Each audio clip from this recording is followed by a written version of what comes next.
Attendees are in listen-only mode. Good morning and welcome to part 2, Setting Your Price for Your Food Product webinar. If you have any questions during the presentation, please type them into the questions section of the GoToWebinar menu and we will try to answer them at the end of the presentation. Go ahead, Jeff.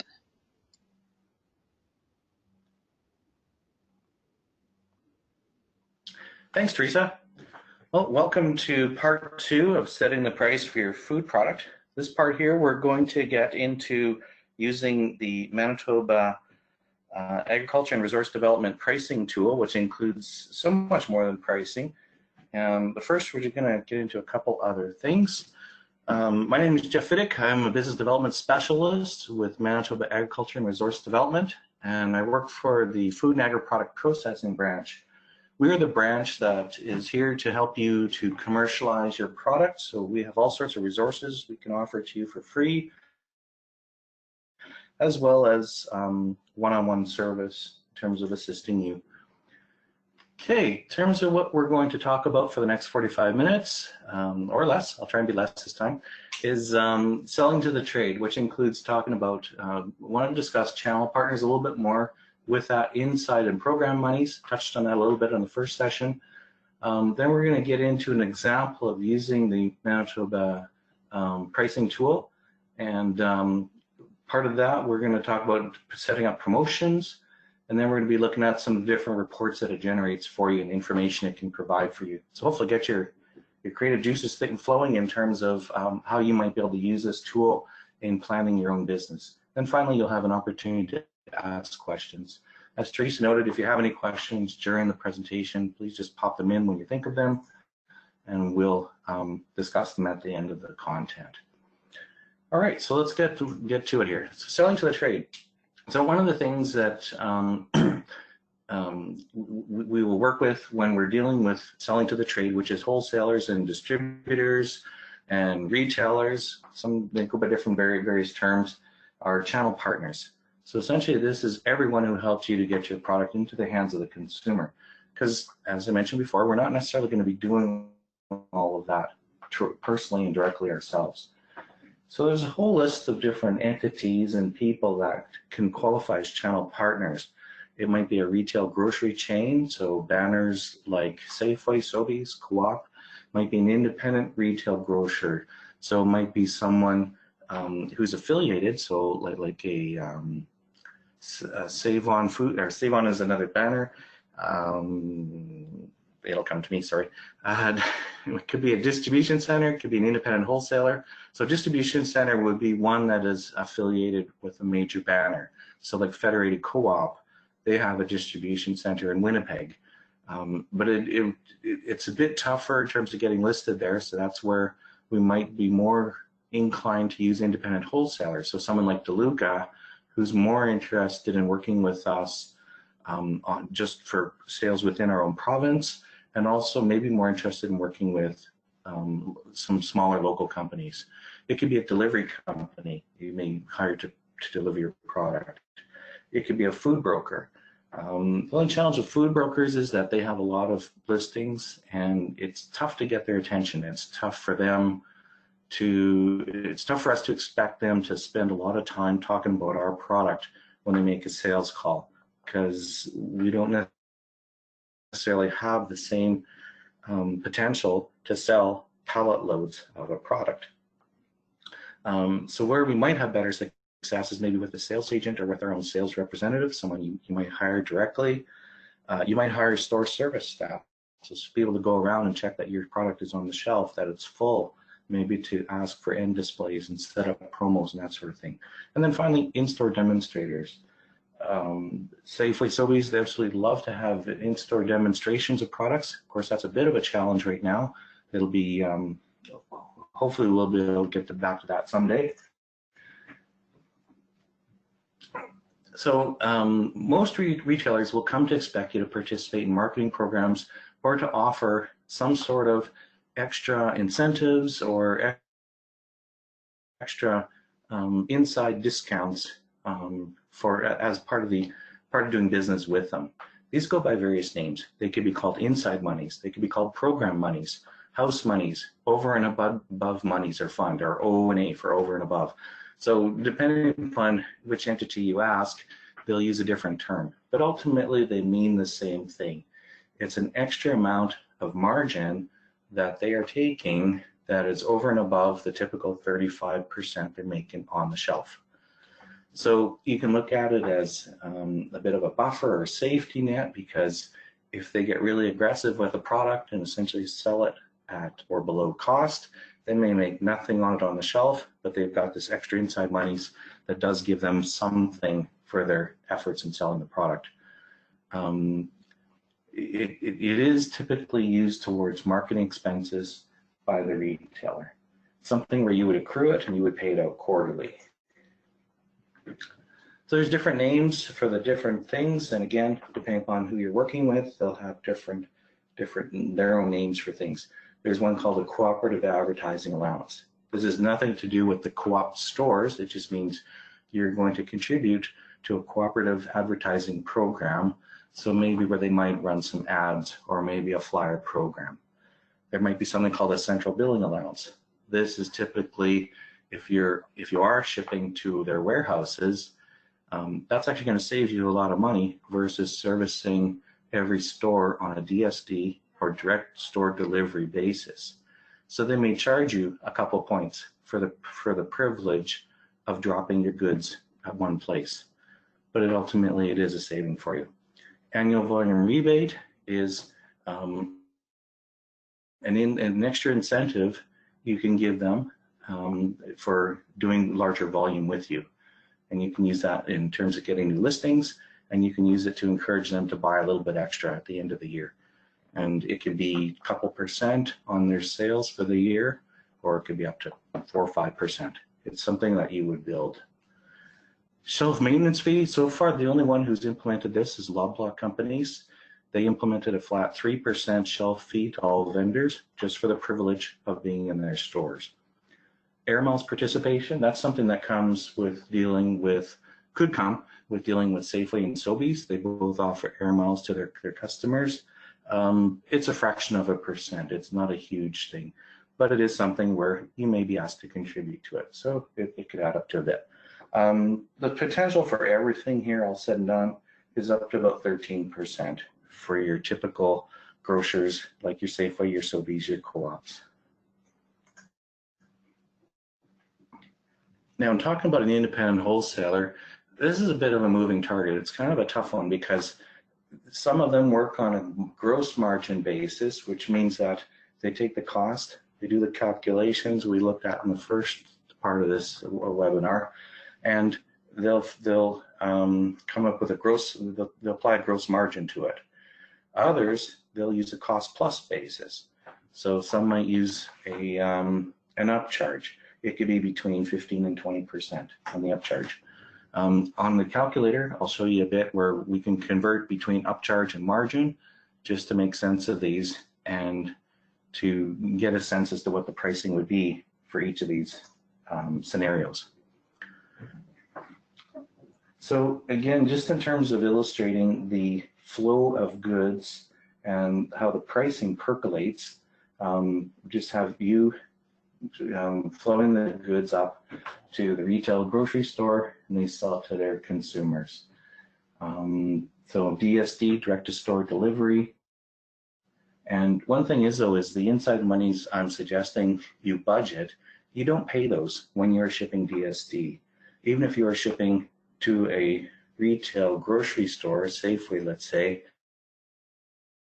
through a independent wholesaler like DeLuca's, you're not going to pay those inside monies. But again, I encourage you to plan for your future success and to budget for them. Thing is what it does, it gives you some extra money in your pocket to use for marketing, which you need to do more intensely when you're starting with a new product in a new store. And it allows you to be aggressive with the marketing in terms of product giveaways, demoing, in-store point of sale, and it's not going to erode your gross margin. So it'll allow you to keep that good solid 45% minimum gross margin you'd like to have.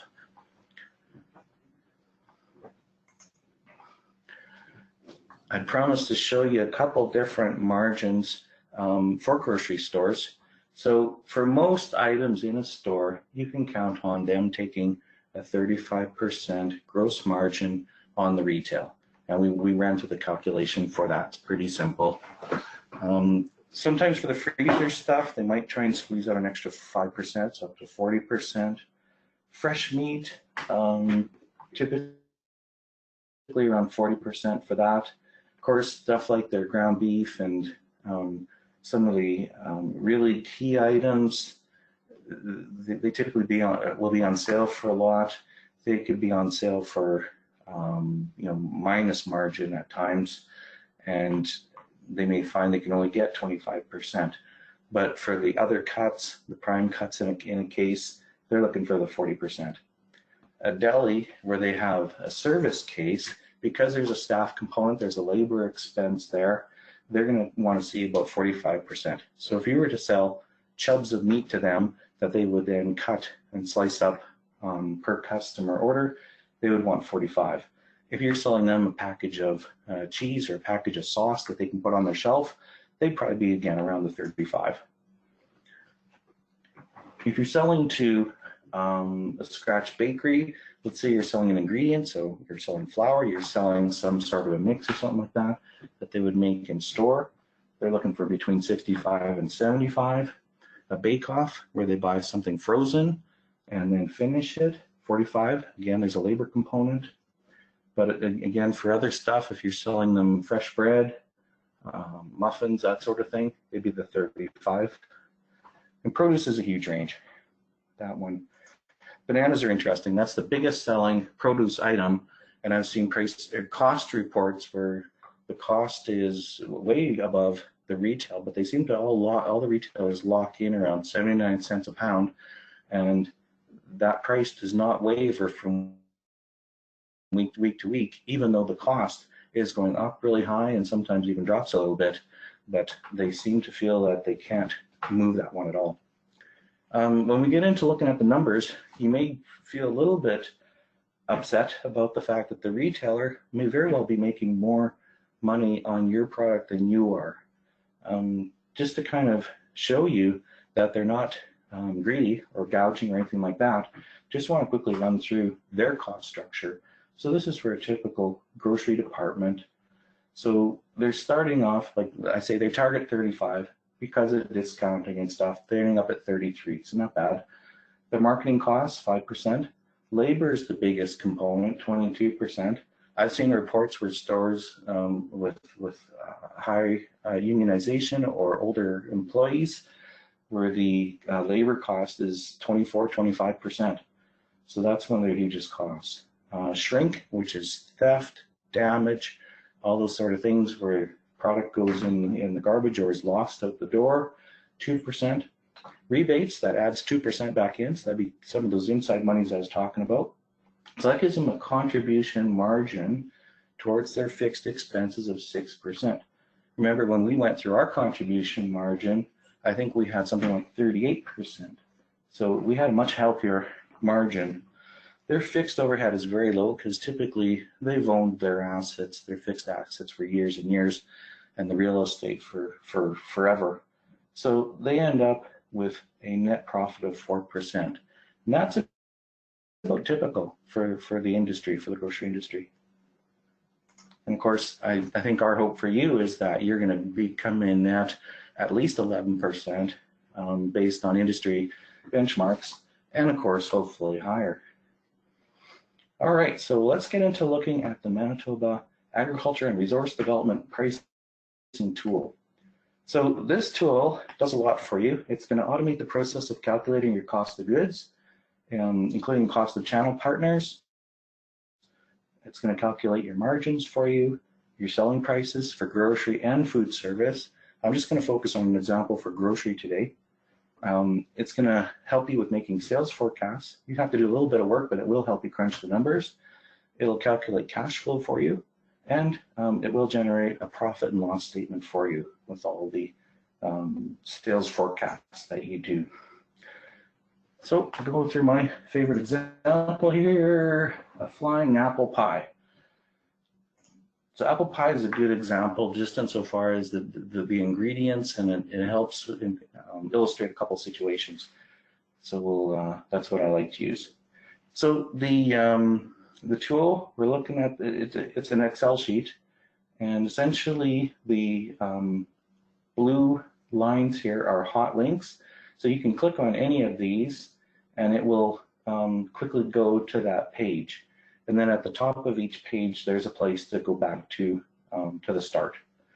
So this just gives you an index as to what is on each page. So we've got some initial settings and preferences. On the start page, we'll have a place to enter your ingredient costs, yields, recipe, wastage, labor costs, and so on here. All the different components of your cost of goods, and then into all the other things we promised. So in terms of the process, it's going to be, we'll start with ingredient costs, we'll enter ingredient yield, we're going to enter the ingredient costs, or we'll figure out the ingredient cost based on your secret recipe for your product, and then we'll have the labor cost, then we'll get into packaging,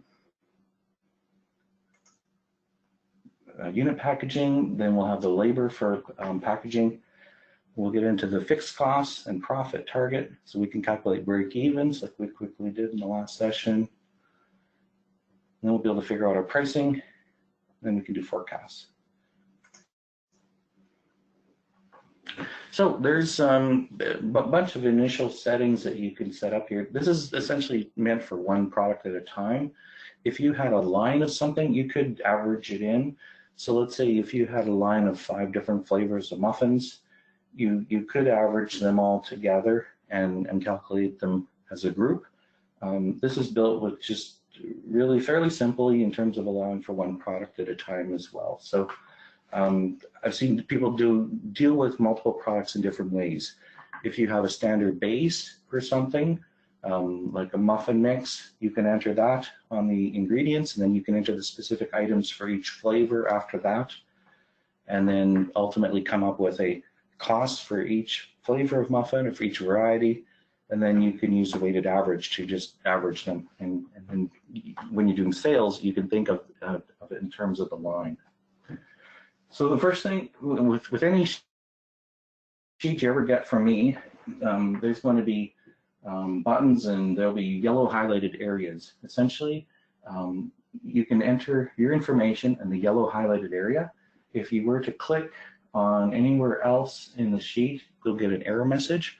So it'll just, because the sheet is locked, and that's just simply to prevent anyone from trying to modify the sheet, which ultimately damages the formulas in the sheet, and then just creates frustration for you in that it'll cease to work after that.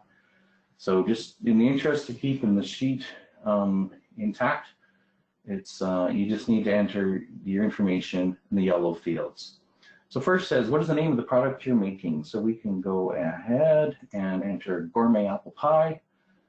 Is the finished item dry or wet? So this means, like, let's say you're selling a pie, it's going to be dry, as in it is not sticky and gooey like a dough. So we're not selling dough, we're not selling batter. If you're selling pails of batter, we would put wet for this option. What is your preference for units of measure? You can choose between metric and imperial.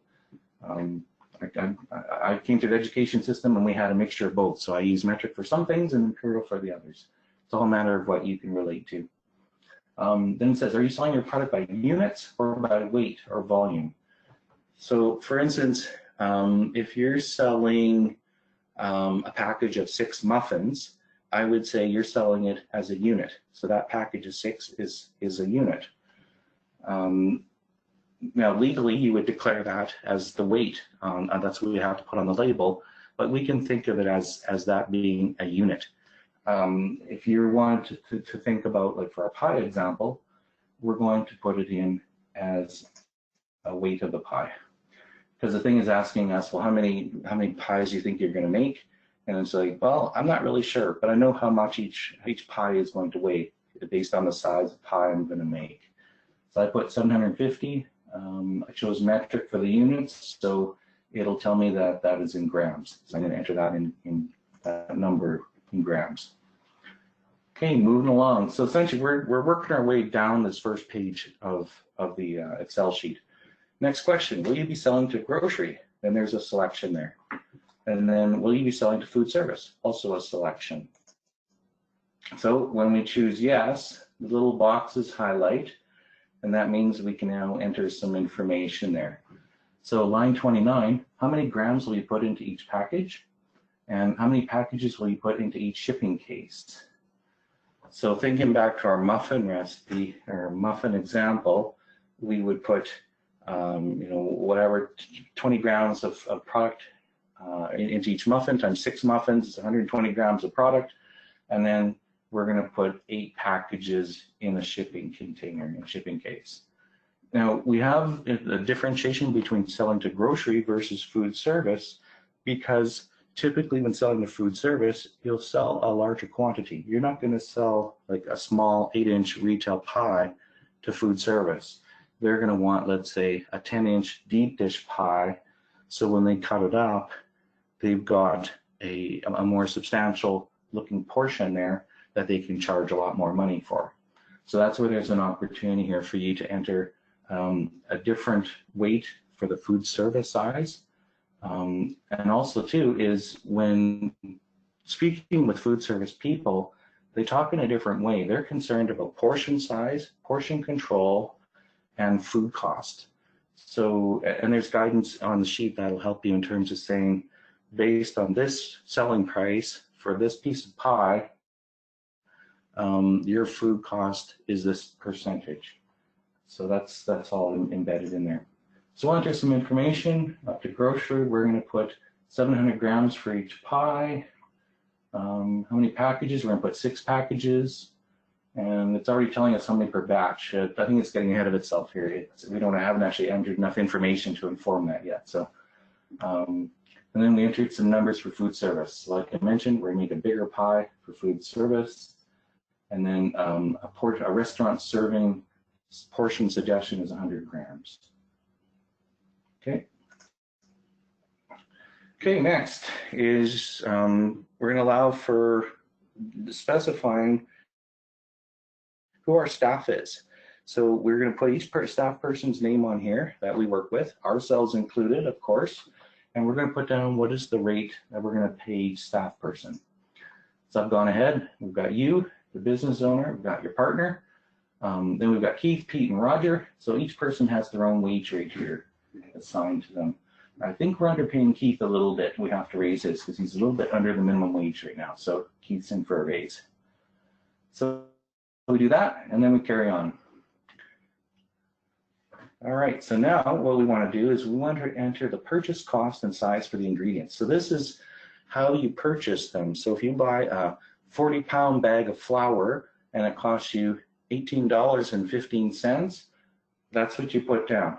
At this point, all we care about is how you're purchasing your ingredients. So what the ingredient is, what is the size that you're purchasing it, and what is the cost for that purchase quantity. And there's a place here where you can select the units. So I've gone ahead and put some data in here. And as I mentioned before, you'll want the cost to be landed. So if someone is shipping you these items and there's a freight cost included on your invoice, if it's easy enough to do it, you should include it in there as part of the cost of that ingredient.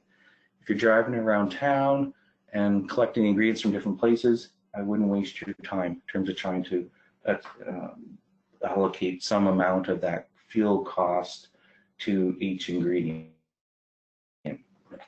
So look at a couple examples here. So let's say you have flour. It costs you $6.83 for 20, and then we've selected pounds here. There's a multitude of different selections we can make. So it can be pounds, kilograms, liters, gallons, eaches. So just the various units of ingredients that you may purchase. So we've gone down and we've entered our ingredients here.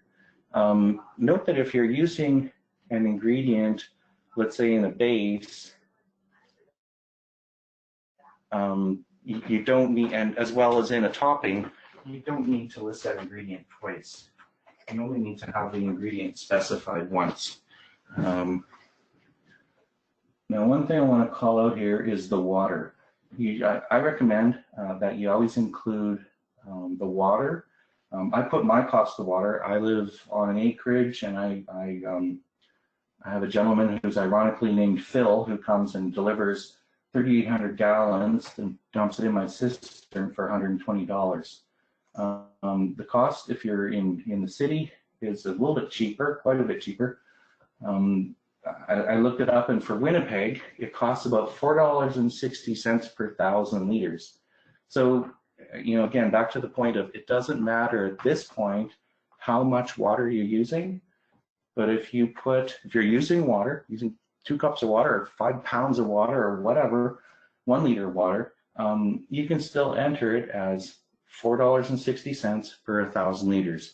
And the program will just divide it out, and it'll figure out how much you're using. So water is an important thing. Oh, one other thing I want to mention too is that in order for an item to be recognized, you need to have a cost in here. It just that the program looks to the cost column.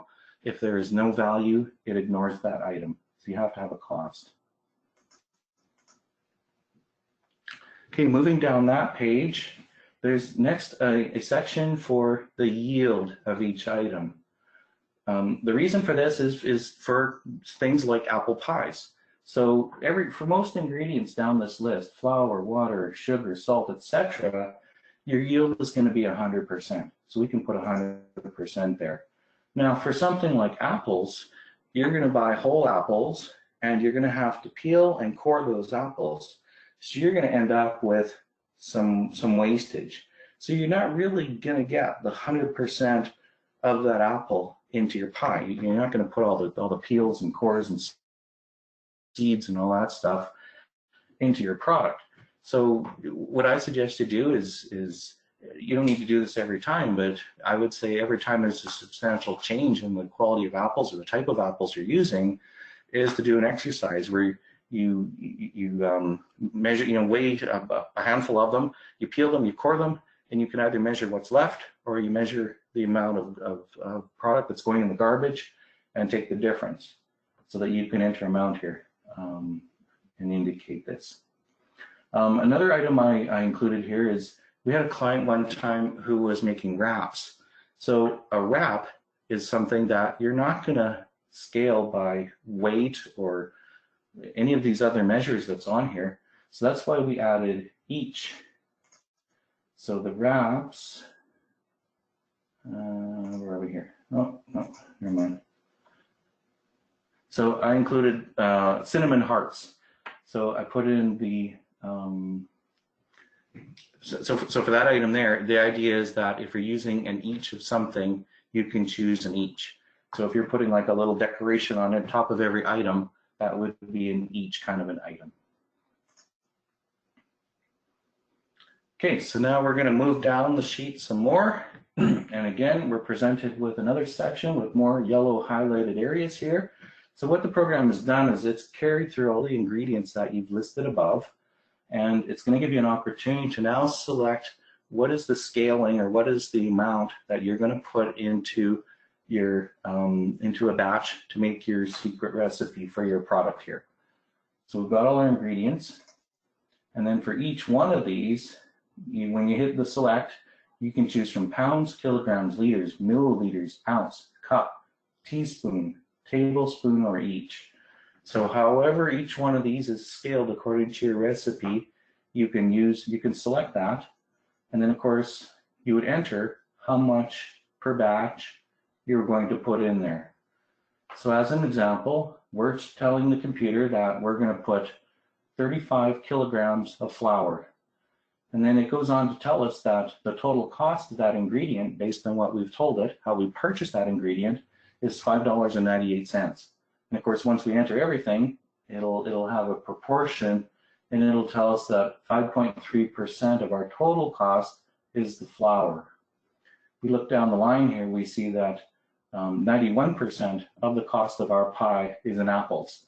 So if you're looking for opportunities to reduce your costs, this can help inform that, because there's no point in grinding on your sugar vendor or your salt vendor because there's such small proportion of the total cost.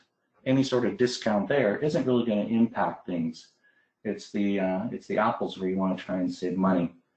So then continue on. Let's say you got your water. You would tell it, I'm using 22 kilograms of water. Here we're using 7 ounces of salt, cinnamon, 70 tablespoons, and so on with everything. And then the cinnamon hearts we enter as an each. And I would put in as many as the yield here. Okay, we're going to keep moving down the line. So the program is going to calculate the total cost per a batch of product according to the weights that we specified in the recipe, not in the raw materials, but in the recipe. And now we have an opportunity to tell it about what kind of wastage are we incurring. So typically recipes are written for, they have even numbers where it's like 2 cups of something. It's not 2.1 cups or 2 cups in a tablespoon. They kind of even up the measurements. Typically what happens is, let's say you're rolling out your dough, you're going to end up with a handful of dough that you can't use. Maybe if you're making another batch, maybe you can recycle it in the next batch, or maybe you just got this handful of dough that just goes in the garbage at the end of the day. So you kind of want to allow for that. So you can put a place here where you might be wasting some raw materials. And again, with anything like here, the idea is to kind of measure it once in a while, get a sense as to what it is, and kind of put an average amount in there. Allows for splash over, so if the mixing gets a little messy on a consistent basis, you can allow a bit for that. And then you can also allow for quality control testing. So I put 700 grams because that's what I said the weight of a pie is going to be. So the ingredient cost for that 700 grams is 64 cents. So what I'm saying is after the batch of pies is cooked, I'm going to take one out and I'm going to cut it, I'm going to inspect it, we're going to taste it, and we're going to make sure that all the ingredients are in there and it's done properly and it's baked properly. And really, in my opinion, if there was a mistake made and it doesn't taste right, wasn't baked properly, it would be a lot cheaper for you to throw that batch in the garbage because it cost, in terms of the ingredient cost, about $54. Of course, you would have spent some labor on there too, but in my opinion, that would be a lot cheaper to throw this batch in the garbage if it's not good than to put it out, try and put it out on the market and sell it and damage your good name and your brand. There's another part now too that we added where we've allowed for moisture loss. And we've had some clients where they are doing dehydration, or there's a really high moisture content and things are baking down. So there's like an example here in terms of moisture loss for bread in an open pan, 16%, closed pan 11%, and for buns is 20%. So in terms of figuring this out, you can take the starting weight of something, bake it or prepare it, dehydrate it as you would, and then take the ending weight and maybe do a sample of a few. You can enter them, you can enter them into this chart and it'll give you a number. Then if you choose, you can enter it in here and watch what it's going to do with the weight. So it takes off 17% from moisture. It's going to knock down the net weight that you end up with a product accordingly. So there's that feature if you need it. Okay, so now next we're going to actually change screens now, finally, or change pages. And so once you get to the bottom of the page, it'll pretty much tell you you're done and you can click on to the next page. And now we'll enter the labor for production. So we're going to have direct labor associated with getting ready, preparing, so that might be scaling of the ingredients, and then the food production, that might be the mixing of the ingredients and the dropping muffins or rolling out bread or whatever. So with the staff names, remember you had entered your partner, and then 3 other helpers. So for every time you click on the select box, these names will pop up, and then you can put in as much detail as you want. This is for your reference. So let's say you might say peeling and coring apples. Well, that's a great job for Keith because he's the low man on the totem pole. Let's say it takes 1 hour per batch and it shows his rate per hour. Then it shows you the total wage cost. And that includes the 18% I'd mentioned previously for other costs associated with staff. We want to be realistic here. Pre-scaling ingredients, we're going to get Pete to do that. And you would do a kind of a time study in terms of these tasks, then enter how much time it takes. Essentially, if this is a calculator, so if we had done minutes before, so if you put 45 equals 45 divided by 60 for 60 minutes in an hour, it would give you the proportions like that, the proportion of an hour.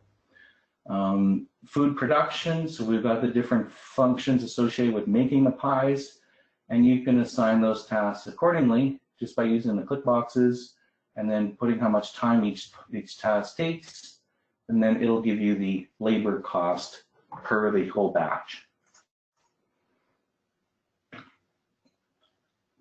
Now we've got, what else? We've got food production. Oh, and then I added cleanup here. Cleanup takes time.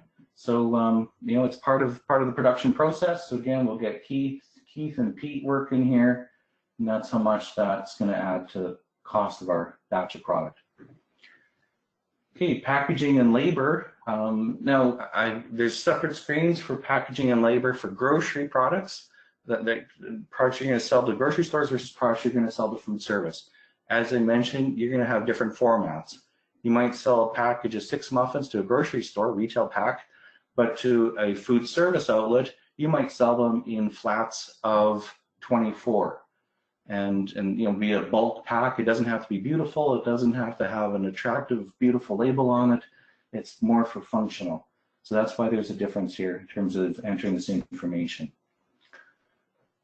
So unit packaging, so let's put in some tasks here. So there's the pie tin, there's an overwrap to keep it fresh. You're going to put it in a nice box, then you put a label on it.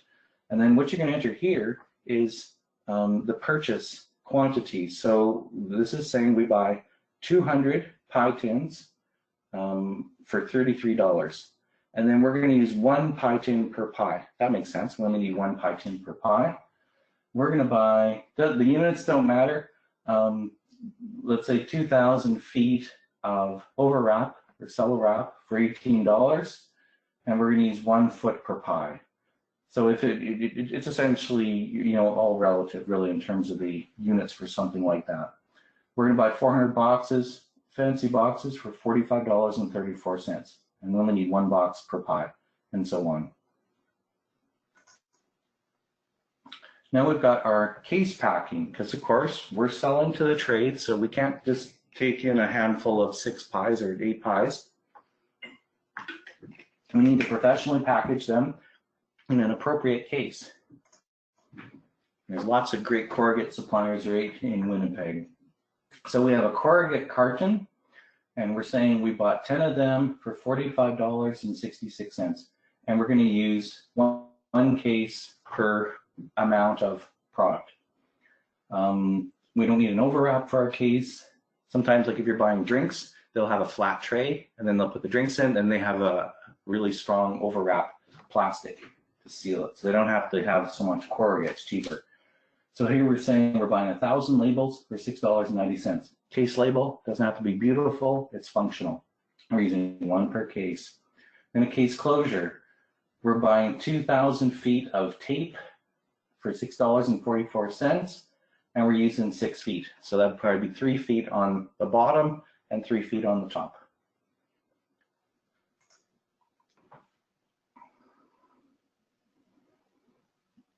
Now we want to look at, so we've got the raw materials for packaging our products.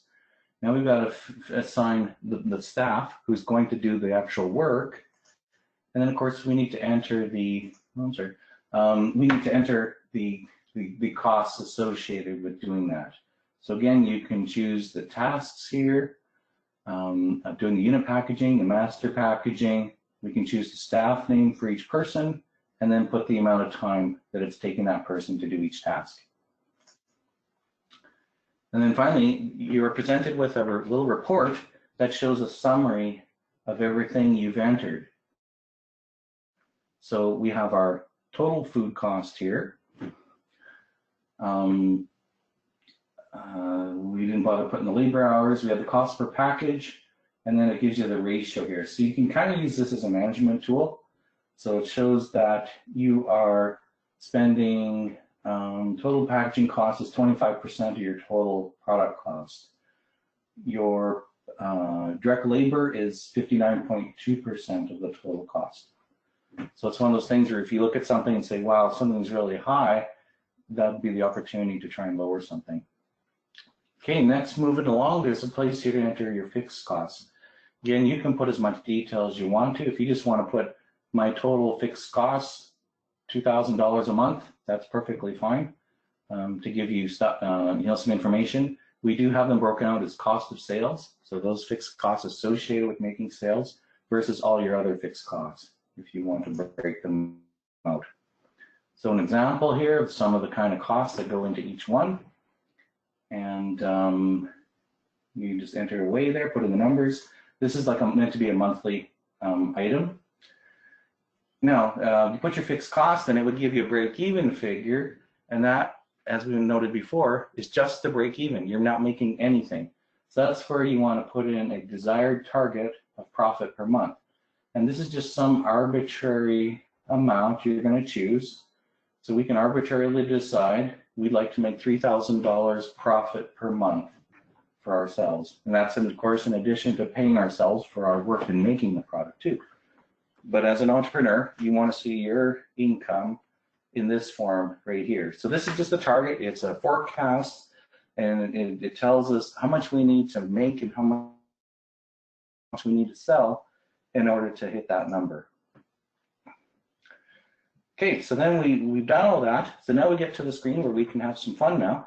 And this is in terms of the setting the price for our grocery. Now this should look somewhat familiar because, and we're going to start at the bottom. We're going to work our way up to the top. We've got the retail price. And just to remind you of some of the numbers we looked at previously, and where we start with ourselves, we add some costs in here, and then we end up with the retail at the top. And we're gonna see some of these numbers being very familiar in a second, because I'm gonna enter the dollar, the 45% margin for ourselves. I'll enter 5% sales commission, 13% inside monies. We'll see that this results. I'm gonna put in a 17% upcharge for the wholesaler. It's gonna land at the retail at $2.59. The retailer is gonna take 35% margin, and then the consumer will pay $3.99.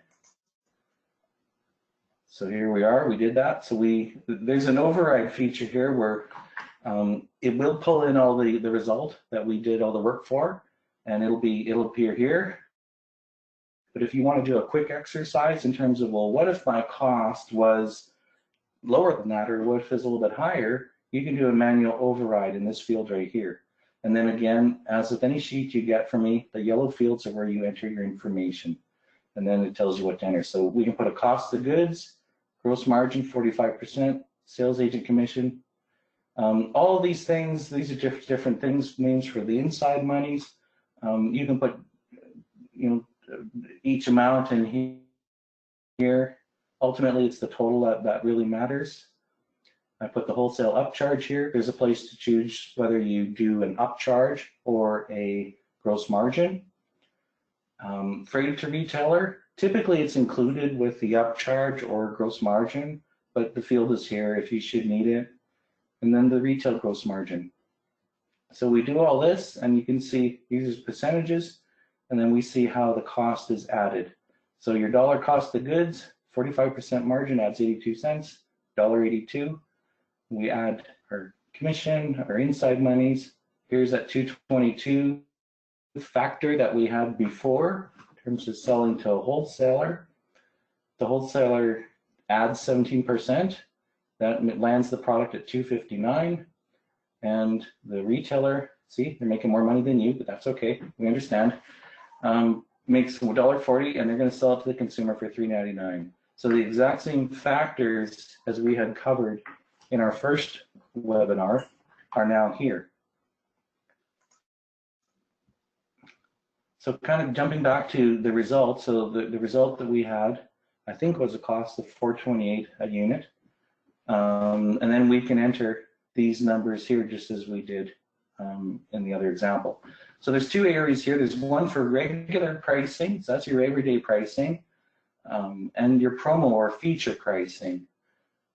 And it's a double-edged sword in terms of having all these inside monies because it inflates the price, but also it costs you less in terms of creating an actionable discount for the consumer.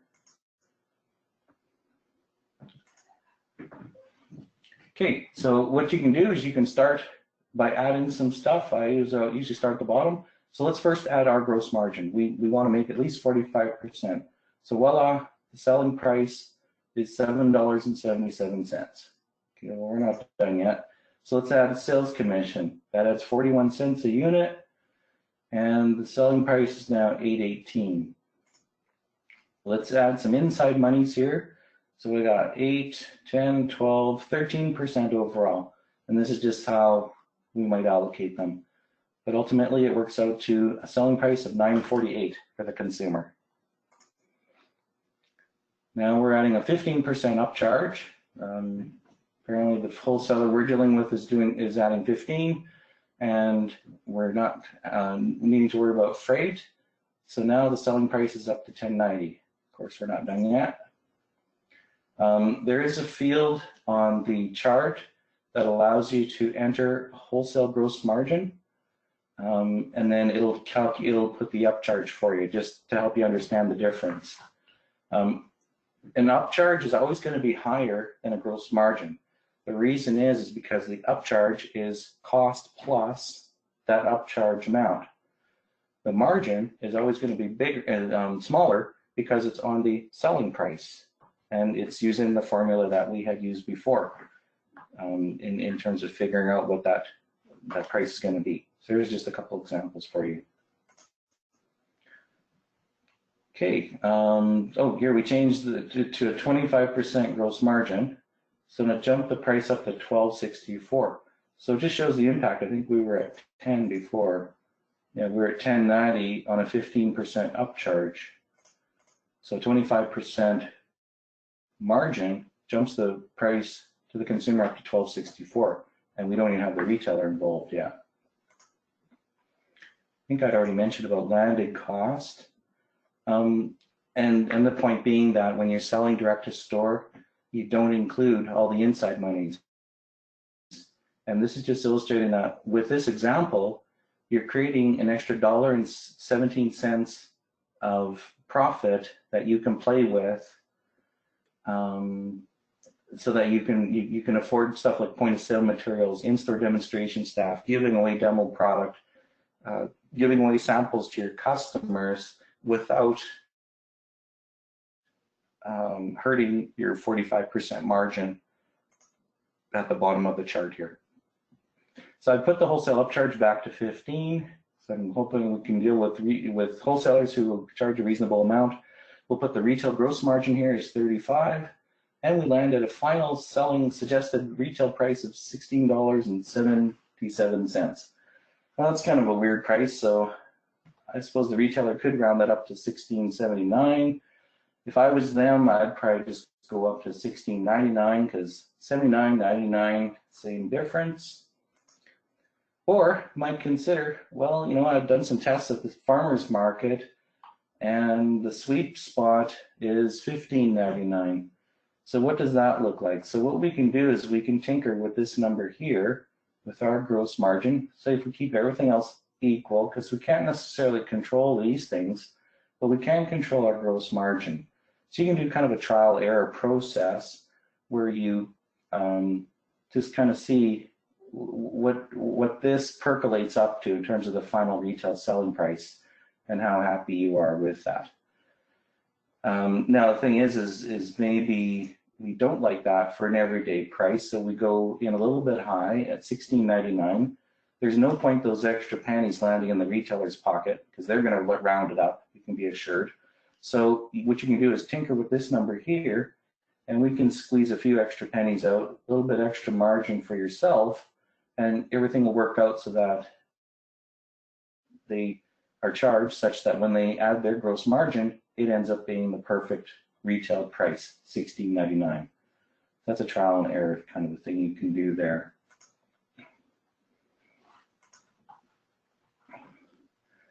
And then we mentioned about break even. This is from an example from the last session we had. And then we added a desired profit amount. And again, that's just a forecast. It's an arbitrary amount saying, well, you know, could I make $2,000 a month, and what would I have to do to achieve that? So then it takes each retail, and you know, we can kind of do an analysis in terms of saying, well, your gross profit at $15.99 is $313. At $6.99, it's $16.99 is $360. And then there's a change in the margins. Carrying on the chart, the units to break even at $15.99 is 1,753. 200 units lower at this higher price, but of course the question is, can you get that price? A bit of an analysis there for you in terms of considering this. Also, it'll show you production times too. I mentioned about promos. So there's the second half of the sheet, which pulls in everything except for your margin and the retailer's margin. And typically, a retailer is willing to take a lower margin. So they don't necessarily need their full 35% gross margin on a promo. They might be happy to take 30, 25, kind of numbers like that. It's the kind of thing where I encourage you to go and talk to a retailer and ask them, what kind of margin do you need for a product like mine on a regular basis? And what kind of margin do you need if I was to put it on a promo? And he might ask, he or she might ask, how long is the promo? And that might inform how much margin they need. It'd be more if it's a longer promo. If it's a week, then it could be a lower margin. So, and then you know, we got to participate too. So let's say we give a little bit of a discount off our margin. So that ends up being 360, that's 321. So what's that, 49 cents? 39 cents. And let's say we suggest that they take 5 points off their margin.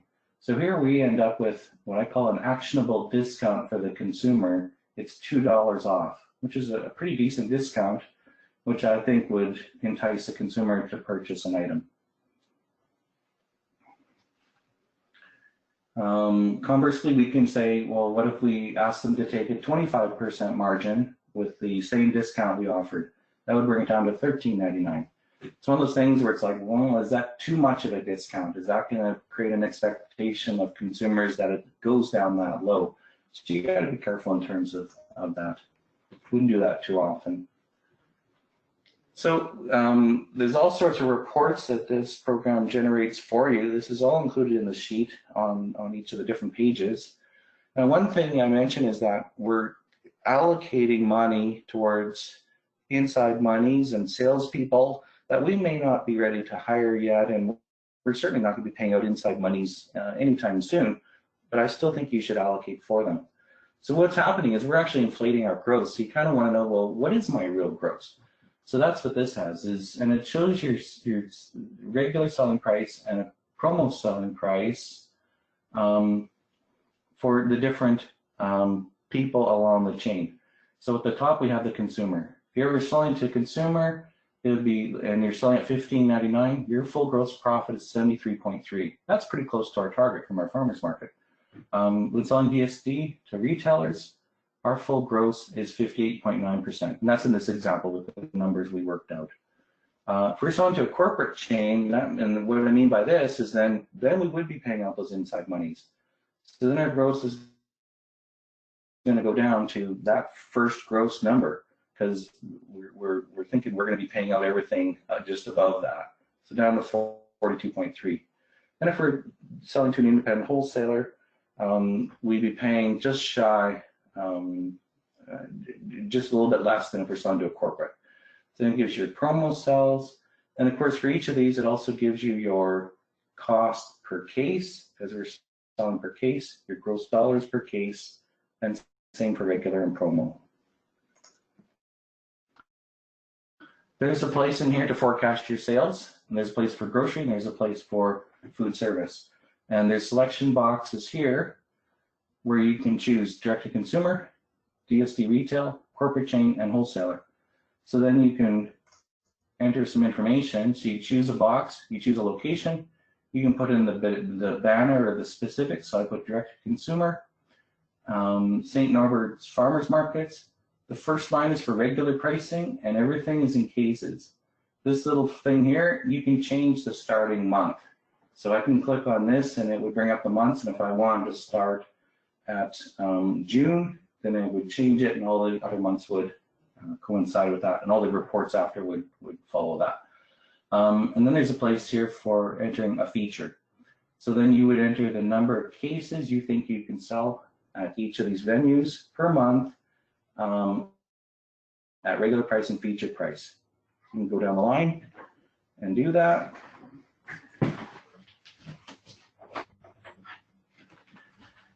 And then it'll take those case forecasts and it actually uses the pricing that you've created, and it will now give you a dollar forecast of your sales per month.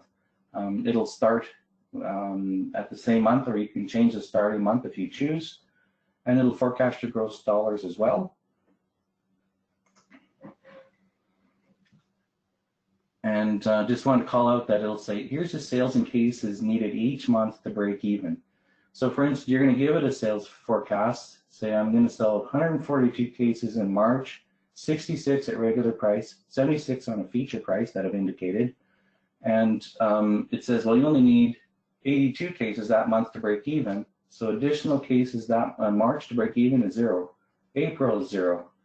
Our forecast in May was a little bit light, so it's saying you need to sell another 75 cases in order to break even. These numbers are going to be different based on, say, you're going to sell at regular versus feature price. And also according to the customer.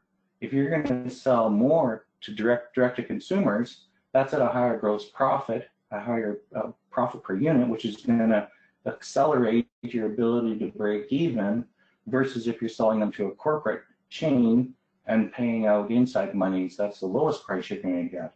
So all that is taken into consideration here. Dollar sales gross. And then we have a place here where it looks at your production time. And essentially what it's saying is that based on the time that you've indicated it takes your staff to make a batch of product, package it into unit containers, package those unit containers into cases, it's going to take 125 hours of production time per month, which works out to 16 8-hour days per month of production. So it kind of gives you an idea as to what kind of time is involved to do your production. Further to this, you can also, you had a place where you can enter your sales forecast. Well, you can also enter the actual sales, just as a tool to help you to inform your forecasting abilities. So there's a place to enter that. This is pulling it in from the information you've already set up on the forecast. You don't have to do all this work again. The only thing you're going to enter is in the yellow and the pink fields. And I'm cognizant of the time. I just got a couple more slides here, if you'll bear with me. And then finally, the program does generate a cash flow forecast by month. So essentially, and that's right here. So it's got the estimated ingredient cost. So based on the tonnage you say you're going to do, it figures out the cost of the ingredients. It figures out the necessary labor, the necessary packaging cost, then gives you a total. And then it'll show this for both your grocery and food service sales for each month. And then finally, at the very end of it, it gives you a pro forma, which is just fancy word of way of saying forecast, profit and loss, or P&L for your product. So it gives you your revenue forecast, regular feature total, all sorts of promotions. So there's all sorts of numbers here for you to analyze and look at. And this is the rest of the report. Shows you your gross profit totals, your cost of goods totals, your margins, the whole thing. So okay, that took a little bit longer than I had planned, but wasn't as rushed as the other early ones. So, are there any questions at this point? I have one question. Could I get a copy of this pricing tool? Great. Oh yeah, absolutely. Yeah, we did send it out last night to everybody, but you may have registered after that, so we'll definitely send it to you. And you will also receive a PDF of this presentation we just walked through, so that you can kind of go through it on your own time and hopefully make some sense of it. And encourage you to try it out, populate some of the stuff, play with the numbers. It is kind of neat to play with the stuff and see the effects that things have.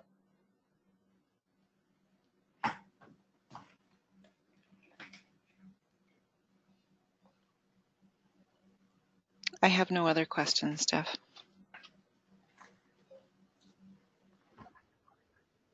Okay, well, I guess with that, we will wrap it up. Thank you for your attendance today. Really appreciate the opportunity to chat with you. Should you think of any more questions, you can contact me at the coordinates indicated here, and always happy to help. So with that, have a great day. Thank you.